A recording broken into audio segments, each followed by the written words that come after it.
Hello दोस्तों, स्वागत है आप सभी का टू द पॉइंट के एनवायरनमेंट एंड इकोलॉजी के सेशंस में। हमने पिछले चैप्टर में एक्वेटिक इकोसिस्टम का पहला पार्ट देखा हुआ था। हमने सब क्लासिफिकेशंस देखे कि अलग अलग जो लाइफ फॉर्म्स होते हैं एक्वेटिक इकोसिस्टम में उन्हें किस तरीके से क्लासीफाई किया जाता है, और हमने थोड़े बहुत इंपॉर्टेंट टर्म्स एंड टर्मिनोलॉजीज के बारे में भी देखा। तो आज के इस एक्वेटिक इकोसिस्टम के सेकेंड पार्ट में हम जानने की कोशिश करेंगे कि दरअसल लाइफ किस तरीके से सर्वाइव होती है अंडर वाटर, यानी कि वो कौन से फैक्टर्स हैं जो या तो कॉन्ट्रीब्यूट कर रहे हैं या फिर एडवर्सली इफेक्ट कर रहे हैं for the life under water, और चंद इंपॉर्टेंट ऐसे टर्म्स एंड टर्मिनोलॉजीज जिसके बारे में हमें जानकारी हासिल करना बहुत ही इंपॉर्टेंट है। तो आइए आज का chapter ecosystem the second part शुरू करते हैं। सबसे पहला है factors limiting the productivity of aquatic habitats. देखिए, चाहे वो टेरेस्ट्रियल हैबिटेट्स हो या फिर एक्वेटिक यानी कि अंडर वाटर हो या अबव वाटर, सबसे इंपॉर्टेंट चीज़ उसके सर्वाइव होने के लिए उसकी प्रोडक्टिविटी होती है। जो हमने इकोलॉजिकल पिरामिड्स देखे, हमने जो एनर्जी पिरामिड्स वगैरह देखे, वहाँ पर प्राइमरी प्रोड्यूसर्स हैं, सेकेंडरी कंज्यूमर्स हैं, हर्बीवोरस, कार्निवोरस, ऑटोट्रॉफ, हेटेरोट्रॉफ, इन सभी के बारे में हमने बात तो किया, लेकिन इन सभी के बीच एक संतुलन बनाए रखना बहुत ज़रूरी है। प्रोडक्टिविटी बहुत ज़रूरी होती है फ्रॉम बोथ द साइड्स। जितना जो है प्रोड्यूस किया जाना चाहिए उतना ही किया जाना चाहिए, और जितना कंज्यूम होना चाहिए उतना ही कंज्यूम होना चाहिए। कहीं पर भी एडवर्सिटी आ जाए तो इस पूरे सस्टेनेबिलिटी पर जो है मार पड़ती है, और भले ही वो टेरेस्ट्रियल हो या फिर एक्वेटिक इकोसिस्टम में हो, उसमें अजीबो गरीब तरीके के चेंजेस आते हैं और वो पूरे एनवायरनमेंट को बहुत ही एडवर्सली अफेक्ट करता है। तो इसलिए प्रोडक्टिविटी जो है वो बहुत ही ज़रूरी होती है। तो आइए देखते हैं कि वो कौन से फैक्टर्स हैं जो एक्वेटिक हैबिटेट्स के प्रोडक्टिविटी को या तो वो सपोर्ट करते हैं या फिर उन्हें लिमिट करते हैं। They can suppress the productivity of an ecosystem because there is too much or too little of it। जैसे कि अभी मैंने कहा, हर फैक्टर का जो है इक्वल होना बहुत ज़रूरी है। Too much of something is also too bad, too little of something is also too bad. तो एक्वेटिक इकोसिस्टम्स में भी इन फैक्टर्स का हद से ज़्यादा होना भी खराबी है और हद से कम होना भी खराबी है। Major limiting factors in an aquatic ecosystem are as follows. हम चंद के बारे में ही बात करेंगे जो बहुत ही क्रूशियल है, इंपॉर्टेंट है। सबसे पहला सनलाइट। हमने ऑलरेडी टेरेस्ट्रियल में भी देखा कि सनलाइट कितना इंपॉर्टेंट है, खासकर फोटोसिंथेसिस के लिए। तो एक्वेटिक हैबिटेट के लिए भी सनलाइट बहुत ही ज़रूरी है, क्योंकि हमने पिछले स्लाइड में ऑटोट्रॉफिक के बारे में देखा, ऑटोट्रॉफिक ऑर्गेनिजम्स, और हमने देखा कि वहाँ पर भी प्लांट्स, फाइटोप्लैंक्टन्स वगैरह होते हैं जो अपने खुद के खाने को प्रोड्यूस करते हैं, तो उनके लिए सनलाइट बहुत ही ज़रूरी होती है। The depth of which is sufficient sunlight is available for the photosynthesis to take place limits the vertical extent of plant distribution under the water. This zone is known as a photic zone or euphotic zone. ये important terminologies है, याद रखिएगा, कई बार exam में पूछा जा सकता है कि यूफोटिक जोन या फिर फोटिक जोन जो है वो उस लेवल तक का जोन या फिर उस लेवल तक का ओशनिक एरिया है या फिर एक्वेटिक एरिया है जहाँ तक हमें सनलाइट सफिशिएंटली अवेलेबल होती है। सनलाइट जहाँ पर सफिशिएंटली अवेलेबल होती है वहाँ पर हमें प्लांट्स का ग्रोथ भी देखने को मिलता है, क्योंकि फोटोसिंथेसिस नाम का एक प्रोसेस वहाँ पर चलता है जिसके तहत प्लांट्स अपने खुद के कार्बोहाइड्रेट्स वगैरह प्रोड्यूस करते हैं। तो ये बहुत ज़रूरी है। तो फोटिक जोन और यूफोटिक जोन वो जोन है या फिर उतना एरिया है जहाँ तक हमें ओशन में या फिर एक्वेटिक इकोसिस्टम में सफिशिएंट सनलाइट देखने को मिलता है। Aphotic zone is the lower level where the intensity of the sunlight is below 1% of the surface level, यानी कि बहुत ही कम सनलाइट वहाँ पर पहुँचती है या फिर पहुँचती ही नहीं है। कई बार शैलो वाटर्स बेस्ट एग्जांपल हम दे सकते हैं, पिछले स्लाइड में भी हमने इसके बारे में बात किया हुआ था। तो एफोटिक जोन जो है वहाँ पर एडिक्वेट सनलाइट हमें देखने को नहीं मिलती। तो ये सनलाइट है जो कि बहुत ही इंपॉर्टेंट है एक्वेटिक हैबिटेट्स के प्रोडक्टिविटी के लिए।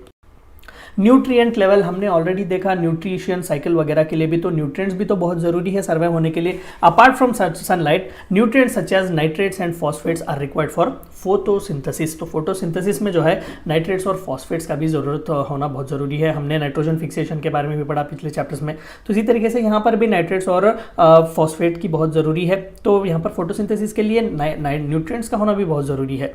As the presence is maximum in the littoral zone. Again one of the most important term के लिटोरल जोन होता क्या है, देखिए, it is a region close to the shore, यानी कि सी शोर जो होता है वहां से थोड़ा बहुत करीब का या फिर थोड़ा बहुत एक्सटेंडेड जो रीजन होता है उसे लिटोरल जोन कहते हैं। High productivity is found here, क्योंकि वहां पर नाइट्रेट्स आसानी से हमें मिल जाते हैं, क्योंकि लैंड जो है एडजेसेंट ही होता है, तो वहां पर लैंड के जो सॉइल है वहां से आसानी से हमें नाइट्रेट और फॉस्फेट्स मिलता है। तो न्यूट्रिएंट लेवल जो है वहां से बरकरार होते हैं। Again another most important term zone of convergence, बहुत ही इंपॉर्टेंट है, मैंने इसीलिए जो है उन्हें बोल्ड में रखा है, हाईलाइट किया हुआ है। तो जोन ऑफ कन्वर्जेंस क्या होता है? It is actually zone of convergence of cold and warm ocean currents and upwelling regions where water from the bottom of the ocean rises to the surface. जहां पर cold और warm ocean currents एक दूसरे से मिलते हैं उन्हें zone of convergence कहा जाता है।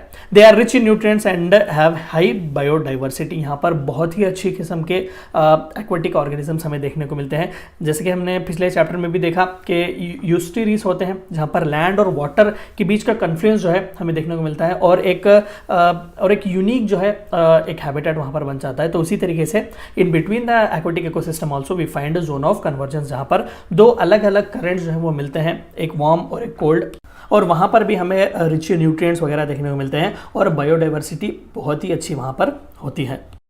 तीसरा सबसे इंपॉर्टेंट फैक्टर है वो है dissolved oxygen. Oxygen living beings के लिए तो बहुत ज़रूरी है अपार्ट फ्रॉम प्लांट्स, क्योंकि प्लांट्स जो है वो ऑक्सीजन प्रोड्यूस करते हैं, कार्बन डाइऑक्साइड जो है वो लेते हैं, लेकिन इंसानों के लिए, एनिमल्स के लिए तो ऑक्सीजन बहुत ज़रूरी है, क्योंकि रिस्पिरेशन के लिए ऑक्सीजन ही जो है वो लाइफलाइन होता है। तो विद इन एक्वेटिक इकोसिस्टम भी ऑक्सीजन का होना बहुत ही ज़रूरी है। और डिजॉल्व्ड ऑक्सीजन यानी कि वाटर कंटेंट, वाटर में जो है ऑक्सीजन का कंटेंट कितना है, O2 कंटेंट जिसे हम कहते हैं ऑक्सीजन, तो वो डिजॉल्व्ड ऑक्सीजन का कंटेंट कितना है वाटर में, वो भी जो है बहुत ही क्रूशियल होता है, क्योंकि अंडर वाटर फिशेस वगैरह के लिए भी ऑक्सीजन बहुत ज़रूरी होता है, वो भी जो है अपने गिल्स का इस्तेमाल करके रेस्पायर वगैरह करते हैं, तो इसीलिए जो है डिजॉल्व्ड ऑक्सीजन कंटेंट भी बहुत ज़रूरी है। Oxygen dissolved in water is used by aquatic animals and plants for respiration and a drop in its concentration below 3 to 5 parts per million में lead to death of many aquatic organisms. तो यहाँ पर दिया भी गया है कि dissolved oxygen के लेवल्स कितने होने चाहिए, दैट इज इन बिटवीन 3 और 5 पार्टिकल्स पर मिलियन। ये एक तरीके का मेजरमेंट होता है जहाँ पर हम डिजॉल्व्ड ऑक्सीजन को मेजर कर सकते हैं अंडर वाटर। तो एक्वेटिक एनिमल्स भी, जैसे कि मैंने कहा कि वो रेस्पायर करते हैं, फिशर्स को गिल्स वगैरह होते हैं जिसके जरिए वो ऑक्सीजन का इंटेक करते हैं, तो डिजॉल्व्ड ऑक्सीजन का होना भी बहुत जरूरी है हैबिटेट के प्रोडक्टिविटी के लिए। Source of photosynthesis by aquatic plants, entry through air water interface etcetera. तो सोर्स कहाँ से है ये ऑक्सीजन डिजॉल्व होने का? तो ऑलरेडी जैसे कि मैंने कहा कि प्लांट्स जो है वो ऑक्सीजन प्रोड्यूस करते हैं, प्लांट्स तो अंडर वाटर भी होते हैं, तो वहाँ पर ऑक्सीजन प्रोड्यूस होता है, और थ्रू एयर वाटर इंटरफेस भी, जैसे कि हमने पिछले स्लाइड में भी देखा, जहाँ पर एयर और वाटर एक दूसरे से मिलते हैं, तो जाहिर सी बात है कि वहाँ पर एयर की अवेलेबिलिटी भी होती है। कंज्यूमर्स कौन है भाई? Respiration, decomposition, escape through air water interface etcetera. Respire करते हैं, जब रेस्पायर करते हैं तो ऑक्सीजन, डिजॉल्व्ड ऑक्सीजन को जो है वो कंज्यूम करते हैं। डिकम्पोजिशन के लिए भी ऑक्सीजन का बहुत ज़रूरी है। तो ऐसा अलग अलग अंडर वाटर प्रोसेसेस के लिए भी ऑक्सीजन बहुत ही ज़रूरी है। Increased organic pollutants in the water can increase the decomposition and deplete oxygen levels of aquatic ecosystem. जैसे कि मैंने कहा कि हद से ज़्यादा भी किसी प्रोडक्ट को कंज्यूम करना बहुत ही गलत होता है, उसे वो एडवर्स इफेक्ट कर सकता है। तो हद से ज़्यादा डिकम्पोजिशन का होना भी, इंक्रीज्ड ऑर्गेनिक पोल्यूटेंट्स जब वो वाटर में, ओशंस, मरीन इकोसिस्टम वगैरह में जहाँ पर मिलते हैं, तो वहाँ पर ज़्यादा से ज़्यादा ऑक्सीजन के लेवल्स को कंज्यूम किया जाता है उसे डिकम्पोज करने के लिए, तो इससे जो है एक्वेटिक इकोसिस्टम पर हार्म भी हो सकता है और ऑक्सीजन लेवल जो है वो डिप्लीट भी हो सकते हैं। अगला सबसे इंपॉर्टेंट फैक्टर है वो है टेम्परेचर। हमने सनलाइट देखा, हमने डिजॉल्व्ड ऑक्सीजन देखा, हमने न्यूट्रिएंट्स देखा। चौथा सबसे इंपॉर्टेंट जो है वो है temperature. Aquatic organisms have narrow temperature tolerance limit, so small change in water temperature can be a great threat to the survival of many species. Under water रहते हैं तो बहुत ही कूल उनका एनवायरनमेंट होता है, लेकिन टेम्परेचर भी ज़रूरत है, लेकिन हद से ज़्यादा थोड़ा बहुत भी अगर नैरो टेम्परेचर भी बढ़ जाए तो उनके सर्वाइवल के लिए ये बहुत ही बड़ा हार्म हो सकता है। If temperatures are too high, fishes may not be able to survive. जहाँ पर गर्मी ज़्यादा हो वाटर, अंडर वाटर, वहाँ पर फिशेस सर्वाइव नहीं कर सकते। In contrast, too low temperatures leading to cover of ice on water body can effectively cut off sunlight, stopping photosynthesis and depleting oxygen. जैसे कि मैंने कहा कि हद से ज़्यादा टेम्परेचर होना भी गलत है, क्योंकि वाटर वार्म हो जाएंगे, फिश मर जाएंगे, और हद से ज़्यादा टेम्परेचर का ड्रॉप होना भी हार्मफुल है, क्योंकि अगेन वाटर जो है वो स्नो में बदल जाएगा, आइस में बदल जाएगा। अंडर वाटर जो एक्वेटिक जो खासकर प्लांट्स वगैरह होते हैं वो फोटोसिंथेसिस नहीं कर पाते, ऑक्सीजन के लेवल्स जो है वो बहुत ही गिर जाते हैं, तो इससे भी जो है एडवर्सली इफेक्ट पूरे एक्वेटिक इकोसिस्टम को ही पहुंचेगा।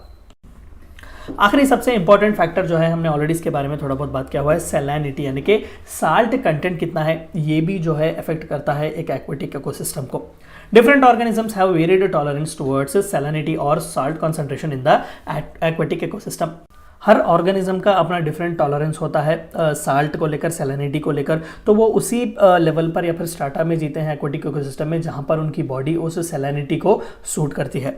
Salinity variations arises more due to addition or removal of water from the system के evaporation system वहाँ पर किस तरीके से हो रहा है कि हद से ज़्यादा अगर वाटर evaporate हो रहा है तो salinity कंटेंट भी ज़्यादा ही होगा, और हद से कम भी अगर वाटर जो है वहाँ पर evaporate हो रहा है तो वहाँ पर salinity कंटेंट जो है वो पूरी तरीके से गिर जाएंगे, क्योंकि salts जो है वो डिजॉल्व होते हैं, वो स्प्रेड होते हैं। तो इस तरीके से दोनों का ही जो है मिश्रण वो बहुत ही इंपॉर्टेंट है इस एक्वेटिक इकोसिस्टम के सर्वाइवल के लिए। For example regions where fresh water gets added like river deltas, high rainfall, melting snow or less saline, while regions where fresh water gets removed due to high evaporation are high salinity or they have high salinity levels। तो इस तरीके से evaporation के rate में और water के availability के rate से भी जो है salinity हमें देखने को मिलती है, और salinity के levels पर भी जो है हम aquatic ecosystem के richness को जो है डिसाइड कर सकते हैं। ये थी चंद बातें आपको जाननी थी एक्वेटिक इकोसिस्टम्स के सेकंड पार्ट में। Thank you for watching my video.